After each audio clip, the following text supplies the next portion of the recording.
Tanong lang East West Bank, bakit alam ng mga fraudster ang aming mga personal informations? East West Bank credit card holder ka ba? Or bago kang credit card holder ng East West Bank? Panoorin mo muna to. Nabiktima ako ng bank fraud dito sa East West Bank, sa aking East West Bank Platinum Credit Card. Nagulantang na lang ako nang tumawag ako sa East West Bank na mayroong charge na almost 500,000 sa aking credit card. Yung caller, sa totoo lang, kapani-paniwala talaga na para siyang taga-bangko. Kasi she talks like a banker and she knows my information from my full name, birthday, even my card number. Pinasubukan ko pa nga ipa-cancel yung transaction sa kanilang customer service. Pero sabi nila, hindi nila maka-cancel yung transaction kasi approved na raw yung transaction from the bank's end. Pero naka-floating status pa rin. Nung kinontak ko yung merchant, which is MoonPay, sabi naman nila sa akin na ang bangko ang may responsibility to cancel the transaction. Then nung bumalik ako sa bangko, ang sabi sa akin na ang merchant lang daw talaga ang makakapag-cancel yung transaction.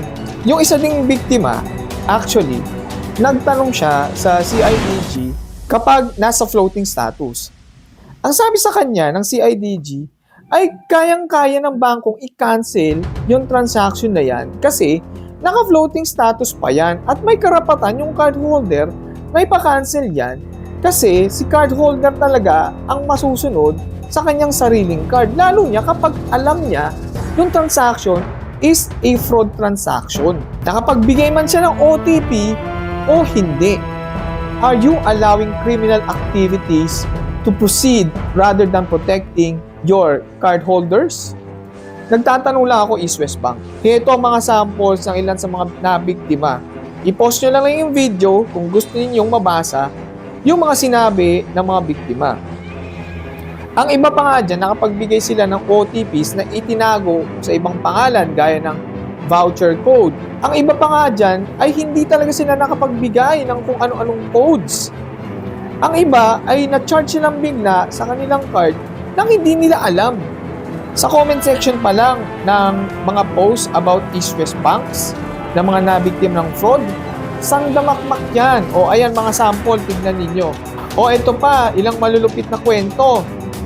Sa isang cybercrime unit sa Laguna, pumunta yung biktima para mag-report ng fraud transaction na ginawa sa kanyang East West credit card. Biglang napamura yung mga kapulisan na nasa loob ng anti-cybercrime unit na yun. PI na East West Bank yan.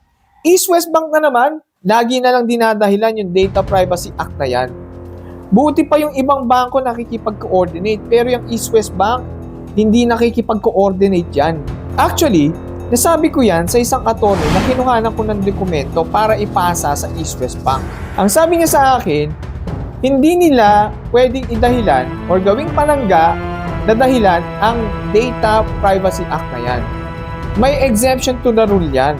And by the way, yung attorney na nag-advise sa akin yan, biktima rin ng East West Bank sa kanyang credit card. Ang gusto lang namin, ayusin ninyo yung pinaggagawa nyo. I-reverse back nyo yung mga transactions na chinarge nyo sa aming mga cardholders ng mga fraudsters na inalaw nyong i-transact kahit na nagmamakaawa kami, i-cancel na ninyo yung transaction kasi mga fraud activities yan. Lalo na naka-floating status pa, hindi nyo man lang kinancel.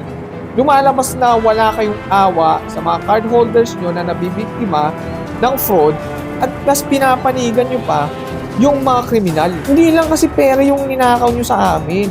Hindi lang credit score. Ang ninakaw nyo sa amin ay yung aming mga peace of mind. Tapos kami ang pagbabayarin ninyo. Wala kayong ginawa.